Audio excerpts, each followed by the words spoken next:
ഓം നമോ നാരായണായ. എല്ലാ സുഹൃതികളായ സജ്ജനങ്ങൾക്കും വിനീത നമസ്കാരം. രഥോത്ഥത വൃത്തത്തിൽ എഴുതിയിട്ടുള്ള വേണുഗാനം എന്ന 59-ാം ദശകമാണ് നാം ഇന്ന് പഠിക്കാൻ പോകുന്നത്.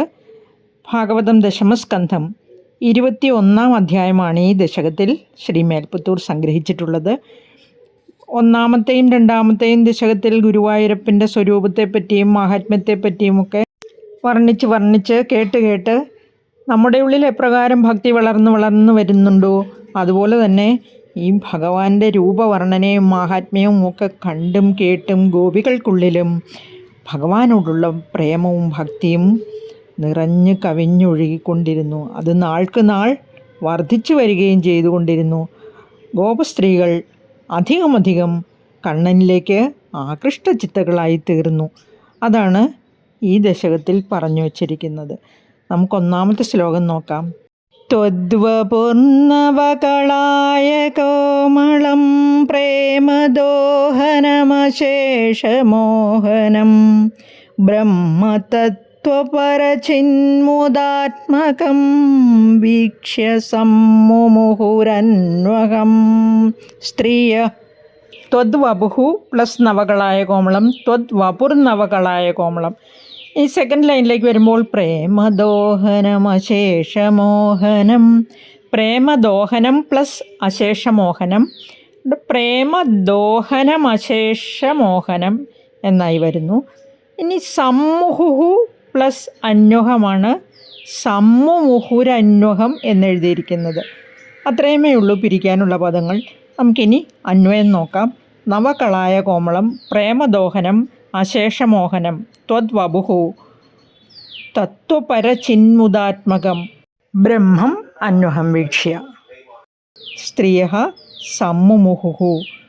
ഈ നവകളായ കോമളം എന്ന് പറഞ്ഞിരിക്കുന്നത് പുതിയ കായാമ്പു പോലെ മൃദുലവും, പ്രേമദോഹനം പ്രേമത്തെ വർദ്ധിപ്പിക്കുന്നതും, അശേഷമോഹനം എല്ലാവരെയും മോഹിപ്പിക്കുന്നതും അതായത് മയക്കുന്നതുമായ ത്വദ്വപുഹു അങ്ങയുടെ ശരീരം, ആ തിരുവുടൽ, ബ്രഹ്മതത്വപരചിന്മുദാത്മകം ആ ബ്രഹ്മതത്വത്തെയാണ് പറഞ്ഞിരിക്കുന്നത്. അതായത് സച്ചിദാനന്ദ സ്വരൂപമായ ബ്രഹ്മത്തെ.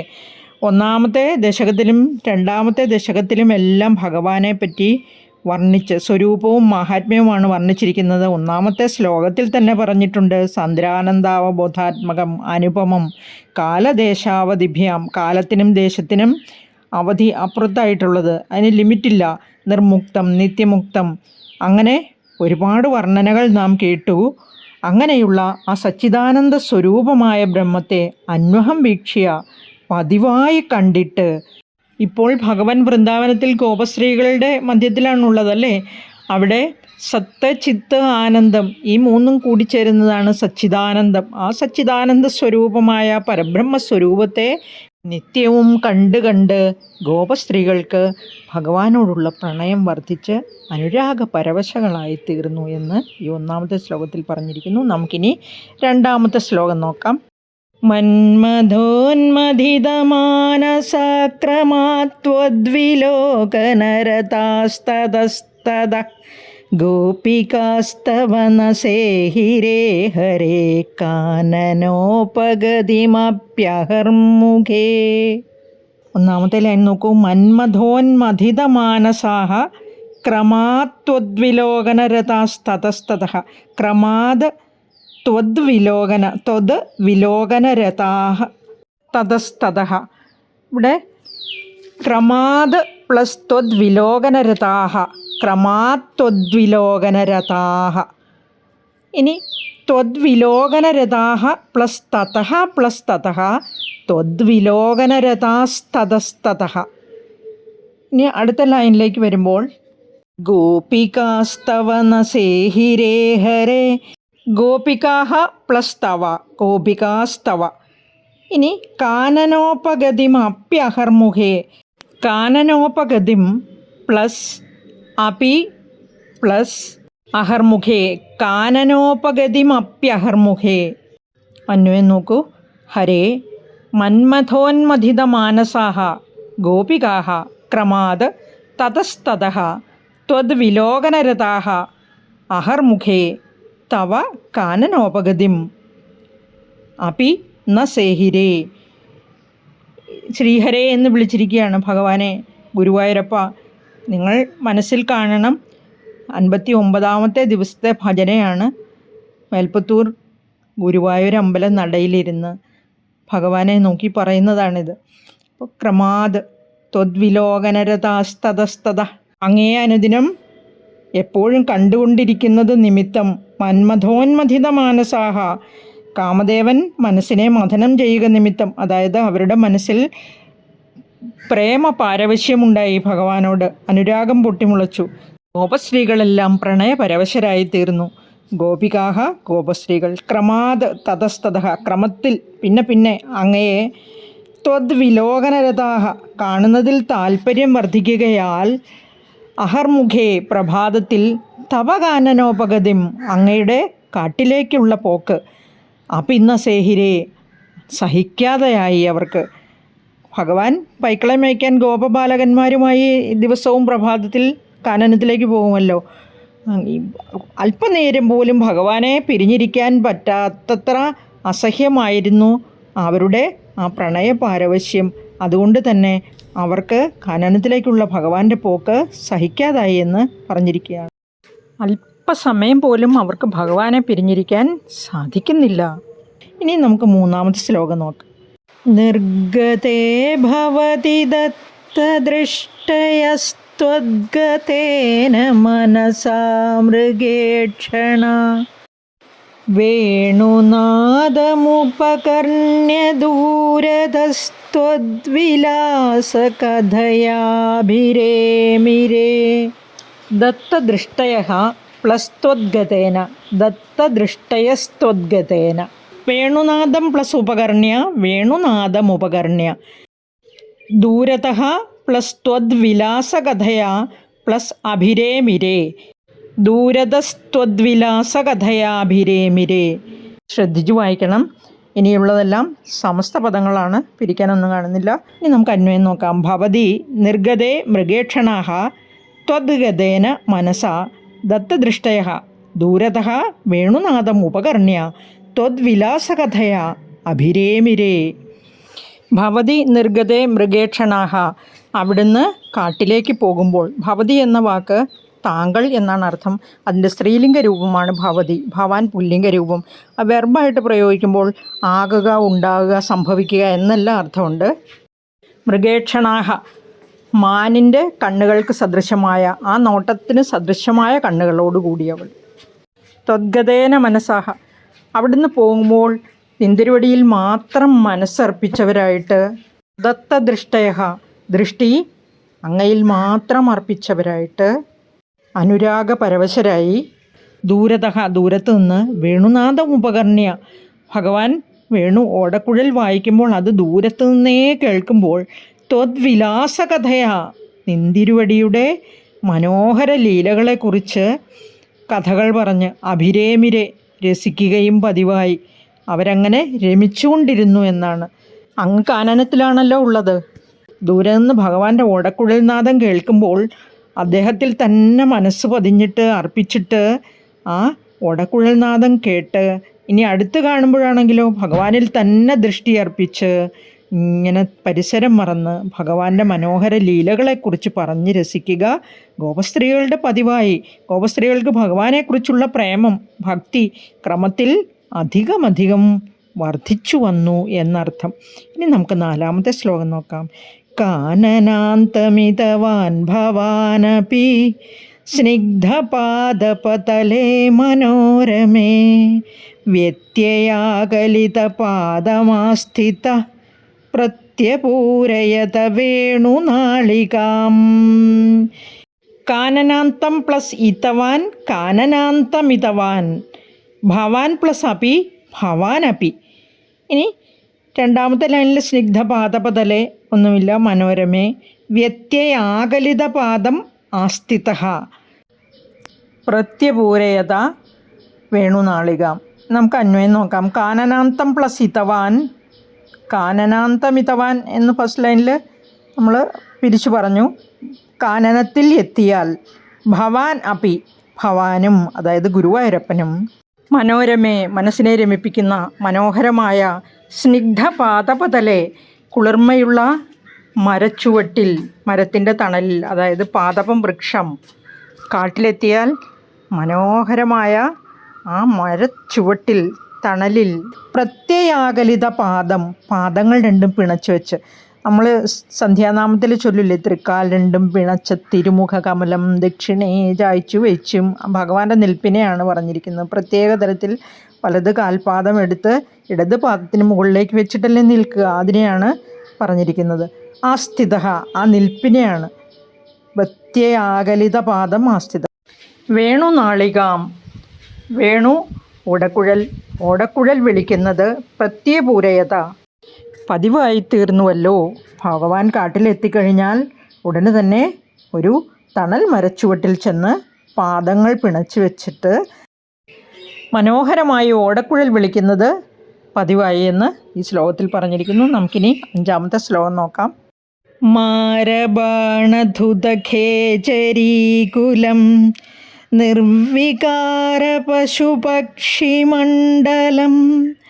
ദ്രാവണം ച ദൃഷതാമപി പ്രഭോ താവകം വ്യജനി വേണുകൂജിതം.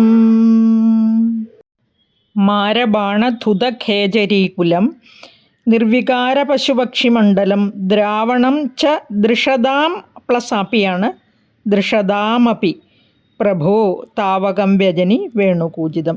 ഒരു പദമേ ഉള്ളൂ പിരിക്കാൻ, ബാക്കിയെല്ലാം സമസ്ത പദങ്ങളാണ്. നമുക്ക് അന്വയത്തിലേക്ക് കിടക്കാം. പ്രഭോ താവകം വേണുകൂജിതം മാരബാണധുതഖേചരീകുലം നിർവികാര പശുപക്ഷിമണ്ഡലം ദൃഷതാം അപി ദ്രാവണം ച വ്യജനി. ഇവിടെ പ്രഭോ എന്ന് വിളിച്ചിരിക്കുകയാണ് സർവേശ്വരൻ, സർവശക്തനായ ഗുരുവായൂരപ്പ ഭഗവാനെ. താവകം വേണുകൂജിതം, താവകം അങ്ങയുടെ വേണുകൂജിതം ഓടക്കുഴൽ വിളി. മാരബാണധുതഖേചരീകുലം, മാരബാണം കാമദേവൻ്റെ അമ്പ്, അതായത് കാമബാണങ്ങളെപ്പോലും. ഖേചരീകുലം, ഖേ ആകാശം, ചരിക്കുന്നവർ, ആകാശത്ത് ചരിക്കുന്നവർ ദേവസ്ത്രീകളും അപ്സരസ്ത്രീകളും മറ്റ് ഗന്ധർവ ചാരണ കിന്നര സ്ത്രീകളെയൊക്കെയാണ് ഉദ്ദേശിച്ചിരിക്കുന്നത്. ഇവിടെ സ്ത്രീകളെയാണ് ഖേചരീകുലം എന്ന് പറഞ്ഞിരിക്കുന്നത്. നിർവികാര പശുപക്ഷിമണ്ഡലം, അതുപോലെ നിർവികാരമായിട്ട് മറ്റു വികാരങ്ങളൊന്നുമില്ലാതെ പശുപക്ഷിമണ്ഡലം, പശുക്കളും പക്ഷികളും, മണ്ഡലം കൂട്ടം. ദൃഷതാം അപി, കല്ലുകളെപ്പോലും ദ്രാവണം ച അലിയിപ്പിക്കുന്നതും വ്യജനി ആയിരുന്നു. ഓ സർവശക്തനായ ഗുരുവായൂരപ്പ, അങ്ങയുടെ ആ ഓടക്കുഴൽ വിളി ആകാശത്തുകൂടി സഞ്ചരിക്കുന്ന ദേവസ്ത്രീകളെപ്പോലും കാമബാണങ്ങളെ കൊണ്ട് വിറപ്പിക്കുന്നതും പക്ഷി മൃഗാദികളെപ്പോലും മോഹിപ്പിച്ച് നിർവികാരരായി നിർത്തുന്നതും കല്ലുകളെപ്പോലും അലിയിപ്പിക്കുന്നതുമായിരുന്നുവല്ലോ. ഇവിടെ നിർവികാര പശുപക്ഷി മണ്ഡലം എന്ന് പറഞ്ഞിരിക്കുന്ന അവരെല്ലാം ഒരൊറ്റ ശബ്ദത്തിൽ അലിഞ്ഞ് അവരുടെ എല്ലാം കർണപുടങ്ങൾ ആ ശബ്ദത്തിൽ മാത്രമാണ് ശ്രദ്ധിക്കുന്നത്. പ്രകൃതി പോലും നിന്നു എന്നാണ് പറഞ്ഞിരിക്കുന്നത്. കല്ലുകളെപ്പോലും ദ്രവിപ്പിക്കുന്നത് എന്ന് പറഞ്ഞാൽ അത്രയ്ക്ക് മനോഹരവും മധുരവുമായിരുന്നു ഭഗവാന്റെ ഓടക്കുഴൽ വിളി. നമുക്കിനി 6-ാമത്തെ ശ്ലോകം നോക്കാം. വേണുരന്ധ്രതരളാങ്കുലീദളം താളസഞ്ചലിതപാദപല്ലവം തത്സ്ഥിതം തവ പരോക്ഷമപ്യഹോ സംവിചിന്യ മുമുഹുർവ്രജാംഗനാഃ. 1-ാമത്തെ ലൈനിൽ ഒന്നുമില്ല പിരിക്കാൻ. താളസഞ്ചലിത പാദപല്ലവം 2-ാമത്തെ വരി. തത്സ്ഥിതം തവ പരോക്ഷമപ്യഹോ, ആ വേർഡ് നോക്കൂ, പരോക്ഷം പ്ലസ് അപി പ്ലസ് അഹോ, പരോക്ഷമപ്യഹോ. സംവിചിന്യ മുമുഹുർവ്രജാംഗനാഃ, മുമുഹുഹു പ്ലസ് വ്രജാംഗനാഃ, മുമുഹുർവ്രജാംഗനാഃ. നമുക്കിനി അന്വയം നോക്കാം. വേണുരന്ധ്രതരളാങ്കുലീദളം താളസഞ്ചലിതപാദപല്ലവം തത് തവ സ്ഥിതം പരോക്ഷം അപി സംവിചിന്യ വ്രജാംഗനാഃ മുമുഹു അഹോ. വേണുരന്ധ്രതരളാങ്കുലീദളം, വേണു ഓടക്കുഴൽ, രന്ധ്രം ചെറിയ സുഷിരം, ഓടക്കുഴലിൻ്റെ ചെറിയ ചെറിയ തുള അല്ലെങ്കിൽ ദ്വാരം. തരളാങ്കുലീദളം, തരളമായതെന്ന് പറഞ്ഞാൽ വളരെ സോഫ്റ്റായിട്ടുള്ള മൃദുവായിട്ടുള്ള അങ്കുലി വിരൽ. ദളം ഇവിടെ പൂവിൻ്റെ ഇതൾ. ഭഗവാന്റെ വിരലുകളാകട്ടെ പൂവിതളുകൾ പോലെ സോഫ്റ്റ് ആയിരുന്നു എന്നർത്ഥം. അതുപോലെ താളസഞ്ചലിത പാദപല്ലവം, പല്ലവം തളിര്, പാദപല്ലവം ഭഗവാന്റെ തൃപ്പാദ പല്ലവം, അതായത് തൃക്കാലടികൾ താളം പിടിച്ചുകൊണ്ടിരുന്നു, ചലിച്ചുകൊണ്ടിരുന്നു. തത് തവ സ്ഥിതം, അങ്ങയുടെ ആ നിൽപ്പ്, ആ ഓടക്കുഴൽ വിളിച്ചുകൊണ്ട് നിൽക്കുന്ന ആ നിൽപ്പ്, പരോക്ഷം അപി, പരോക്ഷമാണെങ്കിലും, അതായത് പ്രത്യക്ഷമല്ല, നമുക്ക് നേരിട്ട് കൺമുമ്പിൽ കാണാൻ പറ്റില്ലെങ്കിലും, സംവിചിന്യ വ്രജാംഗനാഹ, വിചാരിച്ച് സംവിചിന്യ വ്രജാംഗനാഹ, വ്രജത്തിലെ അങ്കനമാർ, ഗോപസ്ത്രീകൾ, മുമുഹുഹു, അതായത് ഗോപസ്ത്രീകൾ മോഹിതരായിപ്പോയി, മയങ്ങിപ്പോയി. അഹോ ആശ്ചര്യം എന്ന് പറഞ്ഞിരിക്കുകയാണ് ഇവിടെ. അല്ലയോ ഭഗവാനെ, ഗുരുവായൂരപ്പ, അങ്ങയുടെ ആ പൂവിതൾ പോലെയുള്ള വിരലുകൾ, കൈവിരലുകൾ ഓടക്കുഴലിൻ്റെ ദ്വാരങ്ങളിൽ പതുക്കെ പതുക്കെ ചലിപ്പിച്ചുകൊണ്ടും, അതുപോലെ പിണച്ചു വച്ചിരിക്കുന്ന കാലുകൾ, തളിര് പോലെയുള്ള തൃപ്പാദങ്ങൾ താളം പിടിച്ചുകൊണ്ടും ഉള്ള ആ നിൽപ്പ് പരോക്ഷമാണെങ്കിലും, അതായത് പ്രത്യക്ഷത്തിലില്ല, കൺമുന്നിലില്ല, അത് വിചാരിച്ച് ആ രൂപം മനസ്സിൽ വിചാരിച്ച് വ്രജസ്ത്രീകൾ, അതായത് ഗോപസ്ത്രീകൾ മയങ്ങിപ്പോയി. ആശ്ചര്യം തന്നെ എന്ന് പറഞ്ഞിരിക്കുന്നു. നമുക്കിനി 7ാമത്തെ ശ്ലോകത്തിലേക്ക് നോക്കാം. നിർവിശങ്കഭവദംഗദർശിനീഃ ഖേജരീ ഖഗമൃഗാൻ പശൂനപി ത്വത്പദപ്രണയികാനനം ച താ ധന്യധന്യമിതി നന്വമാനയൻ. നിർവിശങ്ക ഭവദംഗദർശിനീഃ സമസ്തപദമാണ്. ഖേജരീഃ ഖഗമൃഗാൻ പശൂൻ പ്ലസ് അപി പശൂനപി ത്വത്പദപ്രണയി കാനനം ച താ ധന്യധന്യം പ്ലസ് ഇതി ധന്യധന്യമിതി നനു പ്ലസ് അമാനയൻ നന്വമാനയൻ. അന്വയം നോക്കൂ. നിർവിശങ്ക ഭവദംഗദർശിനീഃ ഖേജരീഃ ഖഗമൃഗാൻ പശൂൻ അപി പദപ്രണയി കാനനം ച താഹ ധന്യധന്യം നനു ഇതി അമാനയൻ. മേൽപ്പത്തൂർ വീണ്ടും ഭഗവാനോട് പ്രാർത്ഥിക്കുകയാണ്. നിർവിശങ്കം, ശങ്കയൊന്നുമില്ലാതെ, ഭവത് അംഗദർശിനി, ഭവത് അംഗം എന്നിവിടെ പറഞ്ഞിരിക്കുന്ന അവിടുത്തെ ആ തിരുവുടൽ ദർശിക്കുന്നവരായ, നോക്കിക്കാണുന്നവരായ, ആരൊക്കെയാണെന്ന് നോക്കുക. ഖേജരി, ഖേ ആകാശത്ത് ചരിക്കുന്നവരായ, ആകാശചാരിണികളായ ദേവസ്ത്രീകളെയും, ഖഗമൃഗാൻ, ഖഗം പക്ഷി, മൃഗം മാനുകൾ, പശൂൻ അപി പശുക്കളും. ഇവിടെ ശ്രദ്ധിക്കേണ്ട ഒരു കാര്യം, സംസ്കൃതത്തിലും ഹിന്ദിയിലും മൃഗം എന്ന് പറഞ്ഞാൽ മാൻ എന്നാണ് അർത്ഥം. അതുകൊണ്ട് ഇവിടെ മൃഗം എന്നുള്ള വാക്കിന് മാൻ എന്ന് അർത്ഥം എടുക്കണം. പശു എന്നുദ്ദേശിക്കുന്നത് നമ്മളുടെ പശുവിനെ അല്ല, സകല മൃഗങ്ങളെയും സംസ്കൃതത്തിലും ഹിന്ദിയിലും പശു എന്നാണ് പറയുന്നത്. അതുകൊണ്ട് ഇവിടെ ഖഗം പക്ഷി, പക്ഷി മൃഗാദികളും അതുപോലെ മാൻ കൂട്ടങ്ങളും എന്ന് അർത്ഥം. ആ കാനനത്തിലുണ്ടായിരുന്ന സകലവിധ പക്ഷിമൃഗാദികളും മാൻകൂട്ടങ്ങളും മറ്റ് ജീവജാലങ്ങളും നിർനിമേഷരായി, നിർവികാരരായി ഭഗവാന്റെ മനോഹരമായ ആ ഓടക്കുഴൽ നാദം ശ്രദ്ധിച്ചു കൊണ്ടിരുന്നു എന്ന് പറഞ്ഞിരിക്കുന്നു. അവരെല്ലാം മറ്റൊന്നിലും തന്നെ ശ്രദ്ധിച്ചില്ല. ഭഗവാന്റെ ഓടക്കുഴൽ വിളി നാദം മാത്രമേ അവർക്ക് കേൾക്കാൻ സാധിച്ചുള്ളൂ. ത്വത്പദപ്രണയി, അങ്ങയുടെ തൃപ്പാദങ്ങളെ പ്രണയിക്കുന്നവരുമായ, പാദങ്ങളെ പ്രണയിച്ചു എന്ന് പറഞ്ഞാൽ ഇവിടെ ഭഗവാന്റെ തൃപ്പാദ സ്പർശമേൽക്കാൻ കാത്തു കിടക്കുകയാണ് എല്ലാവരും. പുൽക്കൊടികൾ വരെ, അതാണ് കാനനം ച, ആ കാനനവും. താഹ, അവർ ആ ഗോപസ്ത്രീകൾ, ധന്യധന്യം, ധന്യമാണ് എന്ന് പറഞ്ഞിരിക്കുന്നത് പുണ്യം ചെയ്തവരാണ്, അവർ സുഹൃതികളാണ്.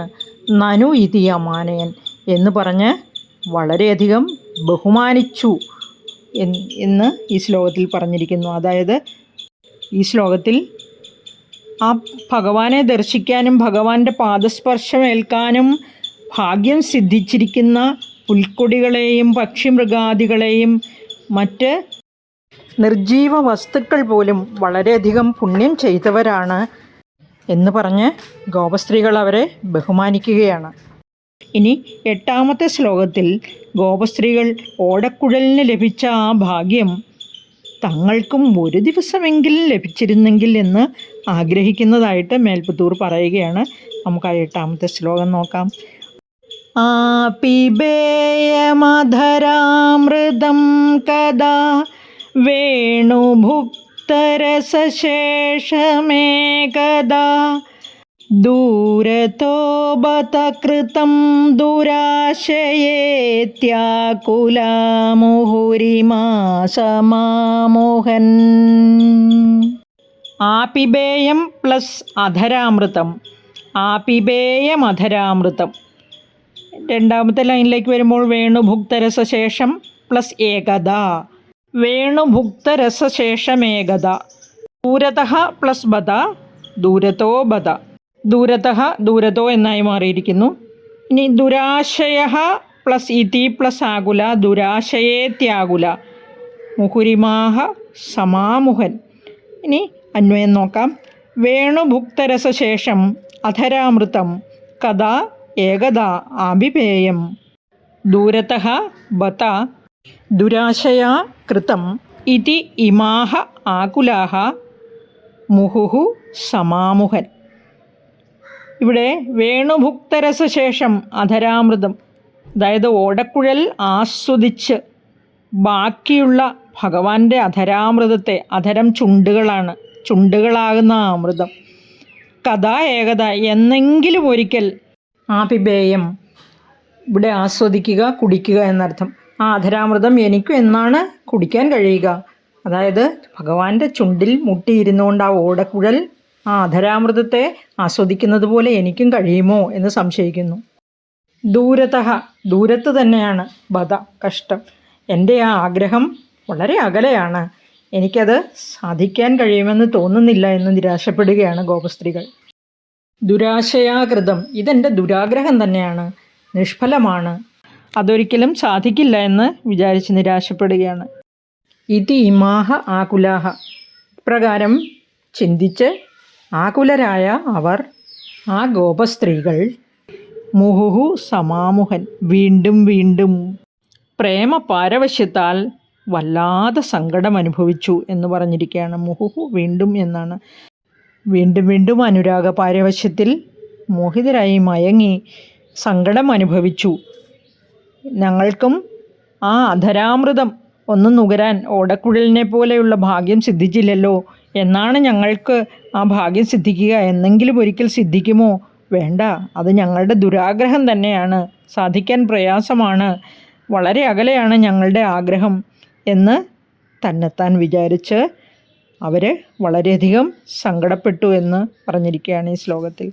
ഇനി അടുത്ത 9ാമത്തെ ശ്ലോകം നോക്കൂ.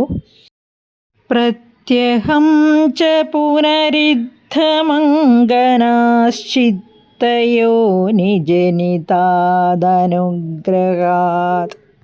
ബദ്ധരാഗവിവശാസ്ത്വയി പ്രഭോ നിത്യമാപുരിഹ കൃത്യമൂഢതാം.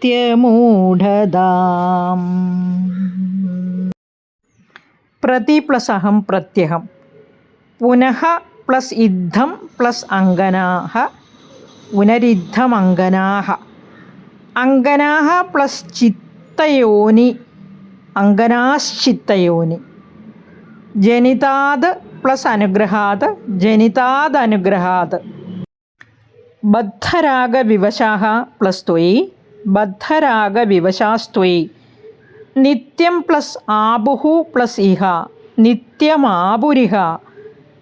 ഇത്രയുമേ ഉള്ളൂ പിരിക്കാനുള്ള പദങ്ങൾ. നമുക്കിനി അന്വയം ശ്രദ്ധിക്കാം. പ്രഭോ അങ്കനാഹ പുനഃ പ്രത്യഹം ഇദ്ധം ചിത്തയോനിജനിതാത് അനുഗ്രഹാത് ത്വയി ബദ്ധരാഗവിവശാഹ നിത്യം ഇഹ കൃത്യമൂഢതാം ആപുഹു ച. അല്ലയോ സർവശക്തനായ ഗുരുവായൂരപ്പ, പ്രഭോ അങ്കനാഹ സ്ത്രീകൾ, ഇവിടെ ഗോപസ്ത്രീകളെയാണ് ഉദ്ദേശിച്ചിരിക്കുന്നത്. പുനഃ വീണ്ടും, പ്രത്യഹം, പ്രത്യഹം എന്ന് പറഞ്ഞാൽ ഓരോ ദിവസവും, ഇത്തം ചിത്തയോനി ജനിതാത്, ഇങ്ങനെ കാമദേവനെയാണ് ചിത്തയോനി ജനിതാത് എന്ന് പറഞ്ഞിരിക്കുന്നത്. അനുഗ്രഹാത്, ആ കാമദേവൻ നൽകിയ അനുഗ്രഹത്താൽ, അതായത് പ്രേമ പാരവശ്യമുണ്ടായി അവരുടെ മനസ്സുകളിൽ എന്നാണ് ഉദ്ദേശിച്ചിരിക്കുന്നത്.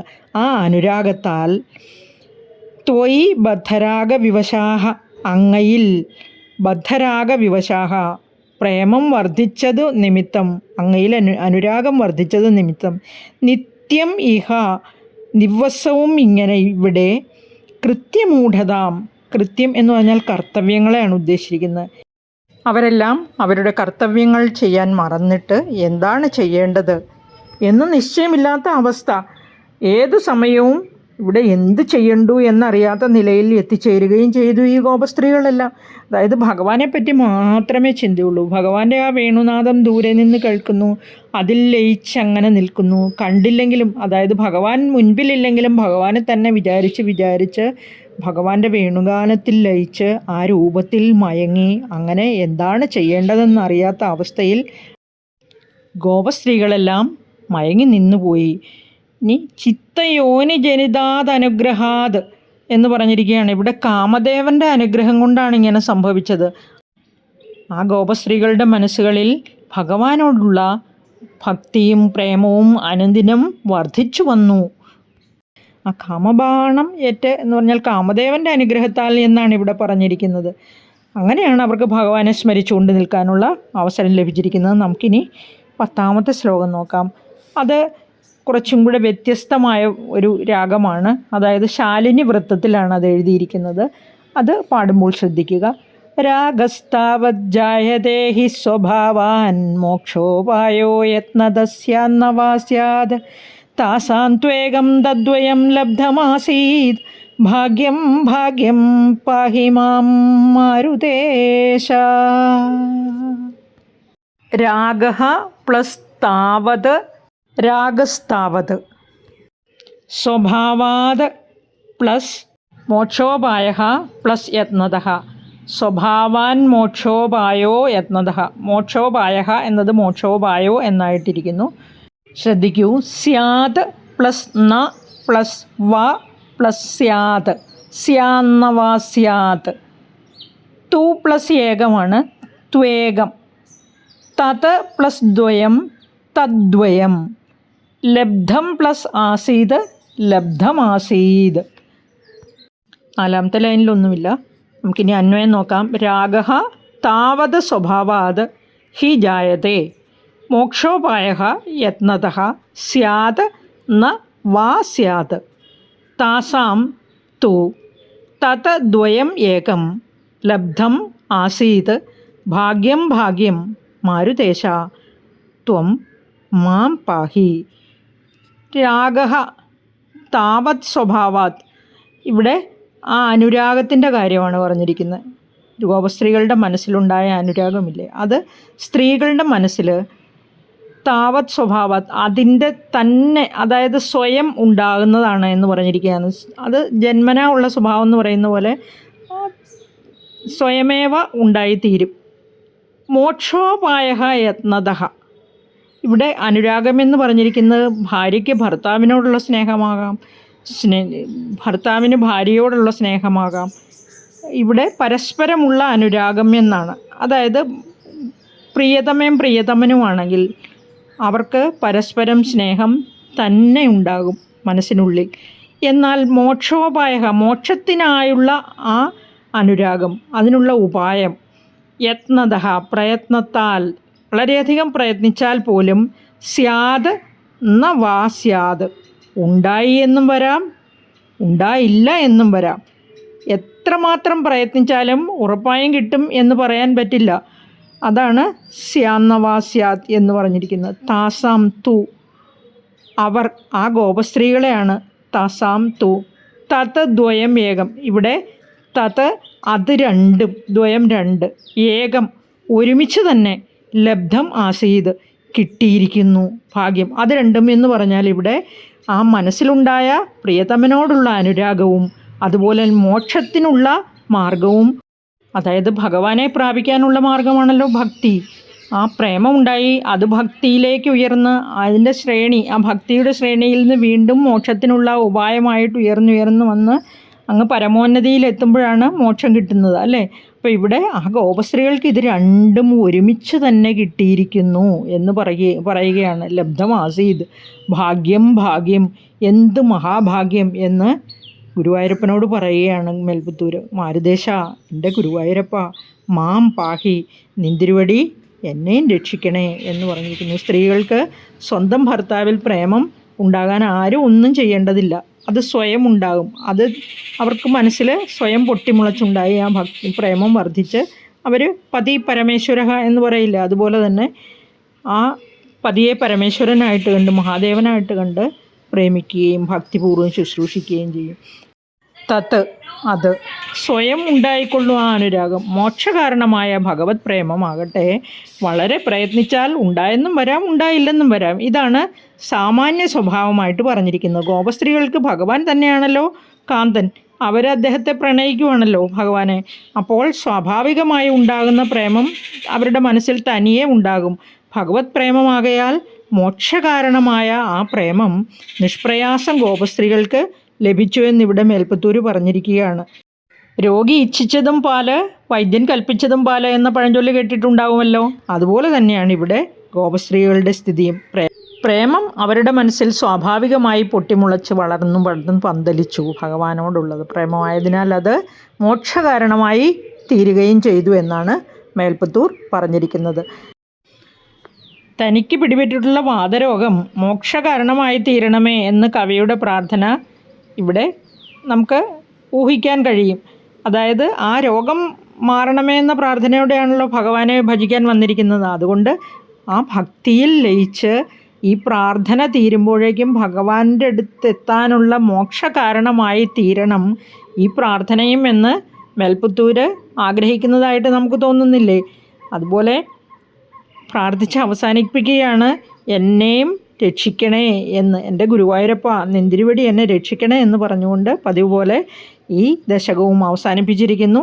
നമുക്കും നമ്മുടെ രോഗങ്ങൾ മാറി ആയുരാരോഗ്യ സമ്പൽ സമൃദ്ധി നൽകി അനുഗ്രഹിക്കണേ എന്ന് പ്രാർത്ഥിച്ചുകൊണ്ട് നമുക്കും ഈ ദശകം ഇവിടെ അവസാനിപ്പിക്കാം. 60ാമത്തെ ദശകം അടുത്ത വീഡിയോയിലൂടെ കേൾക്കാം. നിങ്ങൾ ആദ്യമായാണ് ഈ ചാനൽ കാണുന്നതെങ്കിൽ ദയവായി സബ്സ്ക്രൈബ് ചെയ്യുക. നിങ്ങൾക്കിഷ്ടപ്പെട്ടവർക്ക് ഷെയർ ചെയ്യാനും നെഗറ്റീവാണെങ്കിലും പോസിറ്റീവാണെങ്കിലും കമൻറ്റ്സ് രേഖപ്പെടുത്താനും മറക്കല്ലേ എന്ന് അപേക്ഷിക്കുന്നു. എല്ലാവർക്കും ഒരിക്കൽ കൂടി നന്ദി, നമസ്കാരം. ഭഗവാന്റെ അനുഗ്രഹം എപ്പോഴും ഉണ്ടാകട്ടെ. കൃഷ്ണ ഗുരുവായൂരപ്പ.